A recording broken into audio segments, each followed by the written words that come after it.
What's good, everyone? River here, and I am here with a new Pokemon Draft League. I'm going to start uploading for the PTL, as you can see right in front of you, that is the Pokemon Tri League. And let me just quickly go over what the Pokemon Tri League exactly is. As you can guess by the name, it's going to be a league with 3 different divisions, similar to, I believe, how the Hive functions, even though I think they've got 4 nowadays, where the top X teams and the bottom X teams will promote and demote depending on if there's a league above or below them. As you can see from the front, I will be playing in the 3rd division, meaning I will be in the bottom division simply because by the time I knew about this league, by the time I caught wind of it, there were no spots left in any higher leagues, which, to be honest, I probably would have chosen the 3rd division anyway, because when there's no place to go but up, it's, in my opinion, a bit more motivating. You won't feel as bad if you place poorly in a season, because simply that's like the worst case scenario. You know, you already have the worst case scenario; it can't get any worse. I'm rambling a little bit here. So, what this league's all about is that we're gonna have 3 divisions, each with 16 people, and everybody gets to draft a team of between 9 and 12 Pokemon, I believe. It's going to be based on a point system, 120 points, an extra 30 points for Z users, and with that, let's just go over the draft. I will also put a quick link in the description for the Twitter of the PTL, if you want to get updates on all 3 leagues, if you want to see who's all in it, if you want to see videos of coaches who upload, all that type of jazz, you can all find on that Twitter that I will be linking down below. Without further ado, we're gonna go over the draft. In the draft, I had the 6th overall pick out of 16 people, which in my opinion might be one of the worst possible spots, except for maybe 7th or 8th. But I did get my hands on a very good Pokemon at the start. A Pokemon I've never used in Draft League format, a Pokemon I hate to face myself. That Pokemon is Zygarde 50%. With Zygarde 50%, you've got a very obviously good Pokemon. I do think that if you just look at its stats, it is not the most impressive Pokemon, quite frankly. When its best stats are the 121 defense, 108 HP, and the rest are still solid. Don't get me wrong, it's still a really good Pokemon just on stats, but it's not the terror that people fear when you hear the name Zygarde. The thing that makes Zygarde so scary is obviously its signature move, 1000 Arrows, because, with 1000 Arrows, there are only 2 types that switch in resistantly, unless the Pokemon has significant physical defense. Those types are obviously Bug and Grass. Bug-type Pokemon generally are not the most bulky Pokemon, so they in general don't like to switch in on Zygarde. Whereas Grass types, if they want to switch in, they need a way to deal with the other moves Zygarde has, such as Outrage, in which case you generally go towards the Grass Fairy Pokemon, which I believe there are like 4 or 5 of. But because Zygarde has access to a Poison type move, I mean, by now everybody knows Zygarde tends to run Sludge Wave for those type of Pokemon. Those aren't safe switch-ins either. Which means Zygarde is extremely difficult to wall unless you've got something that is amazing at being physically defensive, does not fear Sludge Wave specifically, and actually has a way to counterattack, because the few walls that I can think of right now that do not take too much damage from Zygarde don't do much in return, and that's where Zygarde's versatility comes into play. Surely I'm talking about its offensive prowess right now with 1000 Arrows, Outrage, some other Extreme Speed obviously, but that's all assuming it's a banded set or if it's locked. But it still has Dragon Dance, it still has Coil, it still has Substitute, it has Camouflage in case it wants to get rid of its Quad weakness. Zygarde has so many options, and that is what truly makes him hard to prep for and a terrifying Pokemon to deal with. With that in mind, Zygarde is not a solo, it's not a team on its own. It might be able to break some teams on its own, but it's not one. So there's going to be a lot more Pokemon that will be partly drafted around it, but also partly drafted because they benefit from the support that Zygarde brings. At this point in round 2, we're nearing the end of round 2, and the next coach after me had Tapu Koko, and I kind of really feared having to deal with Koko Lucha, simply because it's such a strong combo, and I didn't have a dedicated draft plan at this point. And with that in mind, I kind of just wanted to prevent having to face it. So I dropped with Hawlucha myself. Hawlucha, I have some experience with before. Hawlucha is a really solid Pokemon. Its stat total, again, very disappointing actually, but that's a common theme with my drafts. I tend to draft Pokemon who either have amazing move pools, great abilities, or something that is good about them, which is not the stats. However, with a base 500 and Unburden as an ability, it still makes up more than enough for the quote-unquote lack of stats. Simply because Hawlucha doubles its speed with Unburden, can double its attack with Swords Stance, can go for +1/+1 with Bulk Up. Simply put, Hawlucha with one free turn can become an absolute terror. And that is, well, obviously the main reason why I draft Hawlucha. It has a very solid dual typing fighting flying as the one and only move that has two typings to it in Flying Press. Has some decent coverage in Rock, Poison, Dark, and I think a couple more. It actually gets Thunder Punches and Zen Headbutt. So its coverage moves are very solid. Its move pool in total is really good. Its abilities are all amazing. It also has access to Limber and Mold Breaker, which are really solid. A Mold Breaker set if I opt for a regular set without Unburden. But at this point, again, I drafted Hawlucha not just to spice the person with Tapu Koko, but also tried to catch the core myself of Hawlucha plus a Tapu. I was hoping at this point that Bulu would come down to me, because I felt that Bulu would greatly benefit Zygarde. However, 2 picks before mine, Bulu did in fact get sniped, so I had to make do with Tapu Fini. I'm making it sound a lot worse than it actually is, because frankly I think Tapu Fini is amazing. Its bulk is really good. Its move pool allows it to run many different sets. Its ability, outside of helping Hawlucha, actually does not hurt Zygarde, simply because Zygarde doesn't run Outrage every single time, and won't take less damage from Dragon-type moves when Misty Terrain is on the field. No status means it can't be poisoned, it can't be burned. Generally, I like the synergy between the 3 Pokemon, so even though I did not get the Tapu I wanted, I can't be displeased with Tapu Fini. Also take in mind that I've been talking about the utility of Tapu Fini, but with 95 special attack, which is higher than Hawlucha's attack, it can actually be somewhat offensive with either a choice item or Calm Mind. Even though that isn't Tapu Fini's strongest point, it is something that has to be considered by my opponent when prepping. And that is something that I do love about the Pokemon that I tend to draft. They need to have multiple rules, they need to keep the opponent thinking on their feet, because they aren't certain of what I bring. There will always be scenarios where certain Pokemon will have a best set, a set that quote-unquote has to be brought. But even if that's the case, it is not a guarantee that that set will be brought. But with that said, that is the 3rd Pokemon of the team. At this point I had to wait a long time for my next Pokemon, and I figured that I got some more utility. I really like to bring a lot of utility to just make a couple of Pokemon really shine, and for that end, I actually drafted Hawlucha, Galvantula.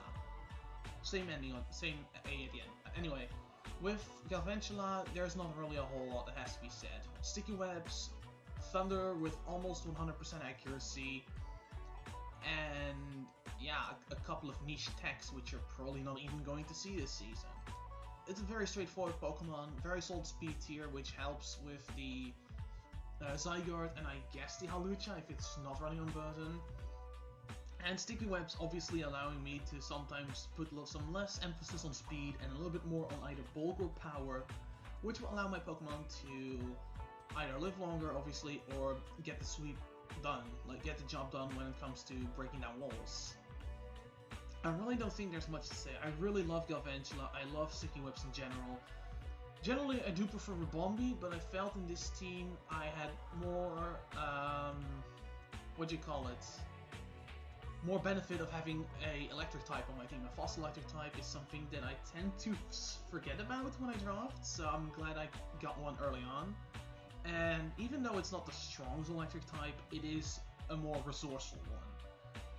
So I can't really say much more about Galvantula. It's a really nice Pokemon. It does its job, and it's just really fun. Next up will be Nihilego. Nihilego is another one of my personal favorites. It may not be the very best Pokemon, but it's really solid in my book. It's really does its job well in my opinion, and its B tier really complements the team, if I may say so. Because currently on my team, I don't run the base 100 Pokemon, which normally is quite normal. It's quite normal to have something of base 100 to just base your speed tiers around. In my case, I went a little bit different of a route with 95 with Zygarde, 108 with Galvantula, and the 118 with Hawlucha, assuming you even take that into mind, because I'm gonna repeat that a lot, I think. With Nihilego, I have a base of 102. Not only does it beat the base 100, such as... wait, hold on, 103. Garchomp's 102. I was about to say, not only does it beat base 100s and Garchomp, it also feels more of a natural transition from the 95 to the 108. And next to that, obviously, Nihilego is a very, very strong Pokemon. Everybody acknowledges that the dual typing, while not the best offensively and definitely not the best defensively, gives Nihilego a lot of firepower through Power Gem, Sludge Wave, and its coverage moves. But what tends to be slapped on Nihilego to an extent, well, I wouldn't say slapped on, but maybe forgotten, is that on the specially defensive side, it is even greater than some walls, such as Toxapex. Between 109 HP and 131 special defense, Nihilego might be one of the better special defensive Pokemon if it wasn't for a Psyshock existing and its quad weakness. However, I think its quad weakness is not the biggest of issues with this team, simply because of there aren't really many good Pokemon that run specially offensive ground type attacks, and next to that there's also the fact that I have Zygarde, which for those who don't have Earth Power, or is there another Earth type special attack? I'm not certain. But anyway, for those who don't have Earth Power, they most likely have to run Hidden Power Ice for the Zygarde, which means Nihilego has more safety, it has more freedom to be a defensive Pokemon, to have some sticking power.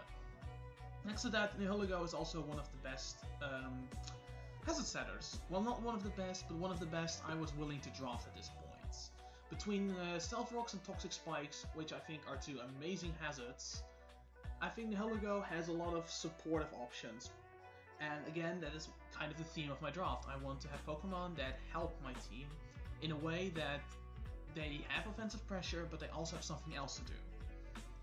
The next Pokemon has that a little bit less, but it more than makes up with its, to an extent, its bulk and its mainly its firepower, and that's Tyranitar. I think T-Tar, yeah, everybody knows, T-Tar is extremely strong, it's a pseudo-legend, so for once I'm not allowed to complain about stats, which honestly I couldn't do with Nihilego either, and to an extent Tapu Fini actually. Actually I was praising Tapu Fini, so that doesn't really matter. But with Tyranitar you've got that base 600 stat total, distributed quite well if you don't mind the relative lack of speed, and its only real problem would be its quad fighting weakness. But at this point, between having 3 quad weaknesses, I don't think it is going to be the biggest of issues for my team. Simply because someone will have to deal with, when prepping for my team, they need to have an Ice-type move. Like, if we're taking into account a Sweeper, it needs an Ice-type move for Zygarde, it needs a physical Ground-type move for Nihilego, and a Fighting-type move. There are very few Pokemon who can rock that effectively, and still be a threat to the likes of Tapu Fini, since at that point you would only have Earthquake hitting Tapu Fini for neutral. This team is extremely difficult to break down with a single Pokemon so far, and that's something that I really think is important. Tyranitar next to that obviously has Dragon Dance, it has some good offensive moves between Crunch, Stone Edge, Earthquake, and a lot of special moves as well, because the special attack isn't bad. I think it's the same as Tapu Fini, so that's actually quite good. But obviously between Dragon Dance, Stealth Rocks, and some other utility moves, Tyranitar really can make its appearance known. That's what I was trying to say. Tarantula just really sold around. I have no complaints so far about my draft, but at this point I was running a little bit low on points, with only 42 left, spending about 80-ish, a little bit under 80 points already spent, so I have to tone it down a little bit, which I decided to do next pick, because first I wanted Kartana. Kartana, basically the physical equivalent of the Heligo, with it having a quad weakness, with it being clearly specialized on the physical side rather than on the special side, a very good speed tier, even though it kind of mashes poorly with Galvantula. But the one thing Kartana does not have is good utility. Like, sure, it has the Fog and the Synthesis, but it can't really make use of that if a Rogue Hidden Power Fire comes into play, which is a lot more likely than a Rogue Hidden Power Ground for the Heligo, since that won't even do as much, or even a random Earthquake, which is more easily prepared for. Besides that though, the base 181 attack, the highest non-legendary attacking stat, not just attack and special defense, special attack, because only the Mega Mewtwo's and I believe Mega Heracross might be higher attack. Okay, so highest non. Actually, it's highest non-Mega because, like I said, it's just Mega Mewtwo's and Mega Heracross. But that is ridiculous. The power of Kartana is huge. With between Dual Stab and Leaf Blade, which has an increased crit chance and Smart Strike, having access to Sacred Sword knockoff and Psycho Cut as its main coverage moves, and Sword Stance. Sword Stance on a base 181 Pokemon. If Kartana gets the chance to set up once, and the opponent has nothing to revenge kill it, you know it's over. Especially when you consider that Beast Boost is a thing, which will only increase its snowball potential even further. Kartana is one of the few Pokemon that I picked that is purely there for offense. Between him, Hawlucha, and to an extent Zygarde, it is just pure, unadulterated power. And you need that. Like I said, the idea of the draft is to bring utility for those few Pokemon that have to make it happen. The few Pokemon that have to put in the work. Kartana is one of those Pokemon. But with that, like I said, I need to slow down on my points. I do like to have a full draft, at least 10 Pokemon. I don't feel comfortable knowing that people can just look at my draft, see, okay, X and Y are not going to be brought, so I'll only have to prep for 7 Pokemon. So I have to pick up something more budget, which still benefits the team. And I felt that Golisopod actually did the work for my team. It's a very... Most people have a love-hate relationship with him. Its design is cool, its appearance in media is quite affectuous. People really like the Pokemon for what it does, for its personality, so to say. Its stats are actually kind of good, between really solid defense in 140 and its other defensive stats also being fine, its attack being really good, its access to dual stab priority between Aqua Gen and First Impression. But then that dreaded ability comes up in Emergency Exit. Emergency Exit can be beneficial, it can be played around decently well from the player's perspective, but it is still a looming threat over otherwise extremely good Pokemon. But, like I said, its offensive capabilities are really out there between dual priority and dual stab, having solid coverage moves, actually having setup moves, even though those are not as reliable on Golisopod simply because of its ability. But... Pardon, I had to yawn there. Its amazing move pool is still very beneficial. It also gets some really solid utility unexpectedly of it, such as Taunt and Spikes. But overall it is there because it fills in some typings, it gives me some more defense, because my physical defense at this point is quite lacking if I decide to bring a special defense on top of Feeny. But in that light, I still think that Golisopod, while it's not the best Pokemon for its cost, it is quite efficient and it will get the job done as a semi-wall breaker. It kind of can do both at the same time, but it'll really depend on the matchup and honestly if I'll even bring it, because it might be the least least dedicated Pokemon in what it can do. Next to that, I really felt at this point, we're quite late in the draft, I had taken some breaks because Some people were holding it up. I'm not gonna call any names out. But I came to realize that my only ghost resist is quad weak to something. So a ghost, having a coverage move for that would pretty much destroy my entire squad. And again, being on the discount tour here, I had to go with Kamala rather than a quote-unquote good normal type. I think Kamala's quite decent. Kamala has some really good attack, it has some okay-ish defensive stats, mainly its special defense, which is acceptable, which most ghosts are especially offensive. And its move pool, while not as amazing as some of the other Pokemon, it has the right utility. It has the toolbox needed to be unpredictable. Between its offensive moves, between Rapid Spin, U-Turn, Wish, even still, like I said, offensive moves, it has Wood Hammer for some reason. I always get surprised by that. Same with Stomping Tantrum, which it got in Ultra. It has some really solid moves, even though it's not on the greatest Pokemon. But I needed a Ghost Resist, and I felt that Komala, for its cost, did the job as best as it could. With that in mind, it is not the only it's not the only ghost-related Pokemon. Oh, oops, that was not the intention. It's not the only ghost-related Pokemon that I picked up, because I also wanted my own ghost. Simply because people tend to overlook the fact that ghosts are really threatening and really good. So, with that in mind, I actually got Chandelure as my next pick. Chandelure is a very straightforward Pokemon, similarly to Cortana, except it's even more one-dimensional because it just goes off with one good stat. That immense 145 special attack.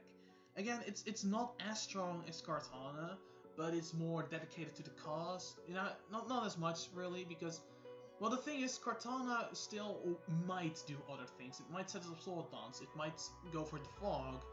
Chandelure just attacks. And with its dual stab, it has no reason not to.